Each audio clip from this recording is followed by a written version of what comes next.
उत्तराखंड में national ice skating championship की शुरुआत हो चुकी है और यहाँ पर पूरे देश भर से कई खिलाड़ी जो हैं वो देहरादून जो आइस स्केटिंग रिंग है वहाँ पर पहुँचे हैं। आइए देखते हैं इसमें क्या कुछ खास है, किस तरह से जो 12 साल बाद उत्तराखंड का जो आइस स्केटिंग रिंग एक बार फिर से खुला है, किस तरह से वहाँ पर सारी चीज़ें हो रही हैं। आइए चलते हैं।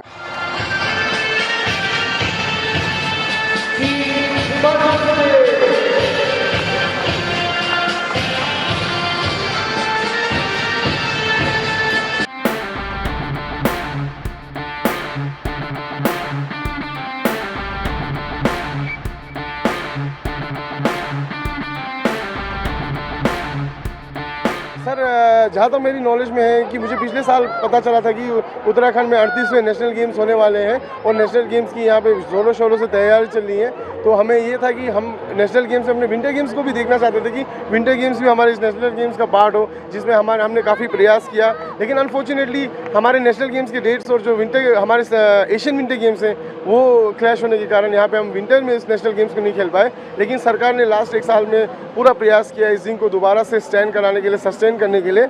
और जैसा कि मेरे नॉलेज में शेयर करना चाहूँगा, मैं फरवरी एंडिंग में यहाँ पे आया था जब मैंने देखा कि ये स्टेडियम दोबारा से काफ़ी कुछ फर्निश हो चुका है और इसमें थोड़ा मशीनरी का काम बचा हुआ है और इस प्लांट को एक टेक्निकल पर्सन की ज़रूरत है जो इसे अच्छे से मॉनिटर करके इसमें आइस जमाने की प्रक्रिया को शुरू कर सके। बहुत अच्छी बात है कि यहाँ पे अभी 21 राज्यों से लगभग 550 लोग, 514 के करीब लोग आए हैं, बच्चे आए हैं, लड़के लड़कियाँ आई हैं, जो अच्छी तरह से यहाँ पे एक जो नया हमारा स्केटिंग रिंक बना है इसमें कंपटीशन चल रहा है नेशनल लेवल का।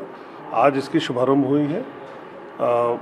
कल फिगर स्केटिंग शॉर्ट ट्रैक का समापन है, उसके बाद फिर फिगर स्केटिंग का समापन 2 दिन बाद है। तो ऐसे हम लगातार 3-4 दिन तक यह चलता रहेगा और मुझे पूरी उम्मीद है कि सकुशल यहाँ पे संपन्न होगा सभी कुछ।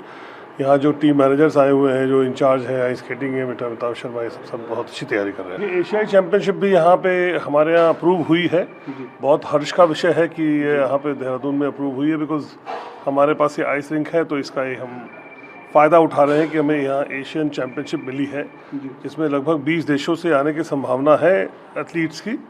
और उस समय तक हम लोग की और भव्य तैयारी होगी, इसमें जो भी और चीज़ें बची हैं वो भी पूरी की जाएगी। नहीं देखिए, आप सस्टेनेबिलिटी जो कहते हैं बात ना, कि मैं तो उससे कहीं आगे आ चुका हूँ इसमें। आइस रिंक के मामले में जहाँ तक जो हमारा खर्च है, हम सस्टेनेबल पूरी तरह से हो चुके हैं अभी ही, और आने वाले समय में भी ये बहुत फ़ायदेमंद सिद्ध होगा।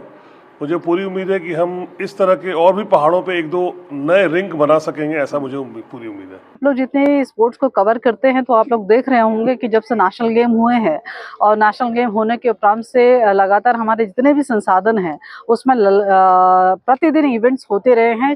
नेशनल चैंपियनशिप तो कंटिन्यू है, कहीं कहीं पे एशियन चैंपियनशिप भी अलग अलग तरीके के, कहीं फुटबॉल का, कहीं पे हॉकी का हम देखते आ रहे हैं। तो मैं समझती हूँ कि जो हम लोग चाह रहे थे कि इन संसाधनों का उपयोग होता रहना चाहिए, वो उपयोग प्रतियोगिताओं के माध्यम से भी और लगातार बच्चों के आवागमन के माध्यम से भी यहाँ पे प्रैक्टिस हो रहा है, जो कि बहुत शुभ संकेत है इस देवभूमि को खेल भूमि बनाने में। जहाँ प्रधानमंत्री मोदी जी के आह्वान पे ये खेल भूमि स्थापित हो रहा है, उसी ओर हम लोग जो है बहुत तेजी से अग्रसर हो रहे हैं। मैं समझती हूँ कि अपने प्रदेश के लिए, पूरे खिलाड़ियों के लिए बहुत गर्व की बात है कि हमारे यहाँ पर हिमाद्री यानी कि आइस स्केटिंग रिंग पूरी तरीके से आइस स्केटर्स जो हमारे बच्चे हैं उनको समर्पित हो चुकी है और लगातार यहाँ पर अलग अलग प्रतियोगिताएं होती रही हैं।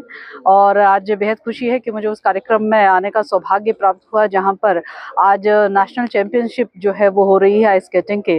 निश्चित रूप से बच्चे, पूरे देश भर के बच्चे हमारे यहाँ पर पहुँचे हैं और आज उन्होंने जिस प्रकार से डेमो दिया है तो वो अपने आप में अद्भुत था। पूरा एक तरीके से कह सकते हैं साहसिक खेल है। मैं सभी आए बच्चों का बहुत स्वागत है और मैं समझती हूँ कि आने वाले समय में हिमाद्री में जहाँ आज नेशनल चैंपियनशिप हो रही है तो आने वाले समय में एशियन चैंपियनशिप भी देखेंगे। तो हम लोग जहाँ लेगेसी प्लान पैरेलली हमारा चल रहा है, आज वो पैरेलली इम्प्लीमेंट भी हो रहा है। एक औपचारिक लेगेसी प्लान को इम्प्लीमेंट होना है, लेकिन विभाग लगातार इस तरह से प्रयासरत है कि आप देखेंगे कभी भी आइस स्केटिंग रिंग कभी भी खाली नहीं है, यहाँ हमेशा होती रही है। तो मैं समझती हूँ कि आइस स्केटिंग क्षेत्र में भी हमारे उत्तराखंड के बच्चे अच्छा परफॉर्म करेंगे। आने वाले समय के लिए नेशनल हो, इंटरनेशनल हो, उसमें मेडल लेकर आएंगे। मेरी बहुत शुभकामनाएं।